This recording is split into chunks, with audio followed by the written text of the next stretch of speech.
আসসালামু আলাইকুম বন্ধুরা, সবাই কেমন আছেন? চলে আসলাম এই যে ধান কাটতে। আমার এক বড় ভাইয়ের জমিতে ধান কাটছি। অনেকখানি ধান কাটা হয়ে গেছে, আর শেষ মুহূর্ত বাকি আছে আর অল্প একটু। এই যে দেখাচ্ছি আমি, দেখুন এই যে ধান কাটা যে কত কষ্টের, একমাত্র চাষি ছাড়া কেউ বলতে পারবে না। প্রচুর কষ্ট, এই যে সারাদিন হামো দিয়ে ধান কাটা, যে কি কষ্ট।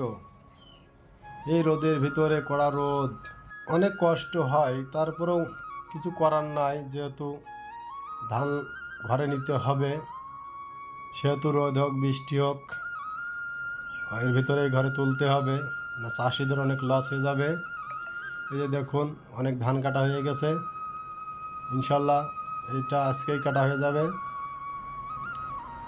বড় ভাইরা ওই যে ওদিকে কাটছে, আমি একা এদিকে কাটছি। তা সবাই দোয়া করবেন যেন চাষিরা ভালোভাবে ধানগুলো ঘরে তুলতে পারে। আবার আকাশ মেঘলা মেঘলা ভাব নিচ্ছে, যদি বৃষ্টি হয় তো চাষিদের অনেক লস হয়ে যাবে, কেননা ধানগুলো পড়ে থাকবে পানিতে, কলাবে, অনেক লস। যদি পানিতে থেকে কলিয়ে যায়, বহুত লস। আজকে এ পর্যন্তই, সবাই ভালো থাকবেন।